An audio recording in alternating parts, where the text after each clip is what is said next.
Praise the lord. యేసుక్రీస్తు వారి శ్రేష్టమైన నామమునకు స్తుతి కలుగునుగాక.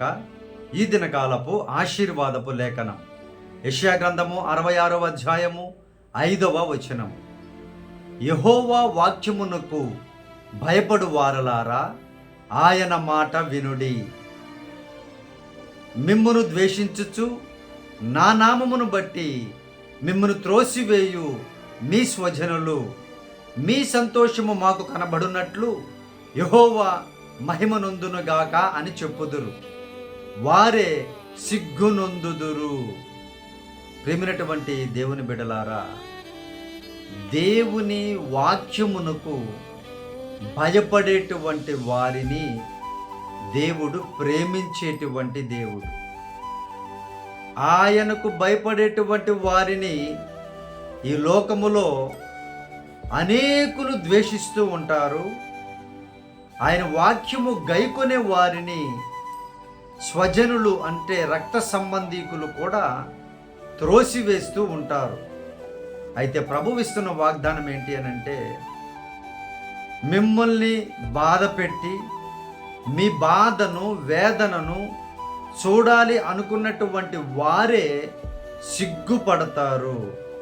వారే అంటారు, మీరు ఇక సంతోషంగా ఉండాలి, ఆ సంతోషమును మేము చూడాలి అని వారే దేవునిని మహిమపరుస్తారు అని, వారికి అటువంటి స్థితిని నేను కలుగు చేస్తాను అని యేసయ్య చెప్తూ ఉన్నారు, వాగ్దానం ఇస్తున్నారు. ప్రేమైనటువంటి దేవుని బిడ్డలారా, మిమ్మల్ని ఎంతమంది అయితే బాధ పెట్టారో, ఎంతమంది అయితే దూషించారో, ద్వేషించారో, వారందరూ కూడా సిగ్గుపడేటువంటి రోజు ఈరోజే. ప్రేమైనటువంటి దేవుని బిడ్డ, దేవుడు అంటున్నటువంటి మాట, ఇదిగో మీరైతే మీ మట్టుకు నా వాక్యము మీద, నా వాక్యమును మీరు ధ్యానించండి, భయభక్తులు కలిగి ఉండండి.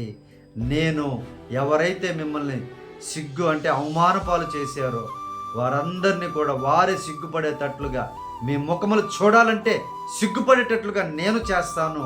మీరు ధైర్యంగా ఉండండి.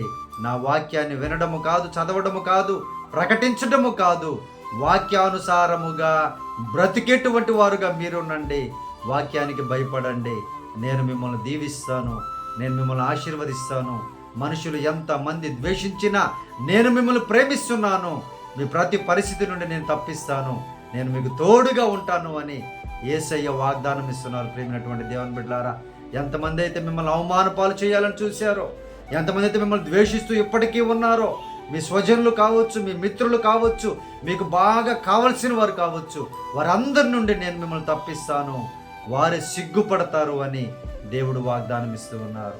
నువ్వు భయపడక ధైర్యముగా ఉండు. దేవుడి కార్యం మీ జీవితంలో చేస్తున్నారు. దేవుడి లేఖనం మీ జీవితంలో నెరవేర్చబడినట్లుగా ప్రార్థన. పరిశుద్ధుడా, మా ప్రియ పరలోకపు తండ్రి, ఈ వాగ్దానం చూసిన ఆయన, మీ వాక్యమునకు భయపడేటువంటి బిడ్డలు, మీ వాగ్దానమును విశ్వాసముతో నమ్మేటువంటి బిడ్డలను అయ్యా మీరే ఆదరించండి. ఎవరితో ద్వేషించబడుచు ఉన్నారో, ఎవరు వీరి బాధలను చూడాలని చూస్తూ ఉన్నారో, మీరే వారే నాయన సిగ్గు పొందినట్లుగా మీరే సహాయం చేయండి అయ్యా. మీ బిడ్డలను నాయన మీరే కాపాడండి తండ్రి, మీరే కృపను చూపండి ప్రభువా. బిడ్డలు ఓర్చుకుంటూ ఉన్నారు నాయన అయ్యా, సంవత్సరాలు గడిచిపోతున్నాయి ప్రభువా.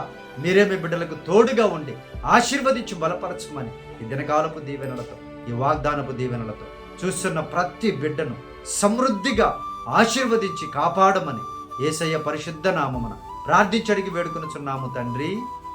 ఆమేన్.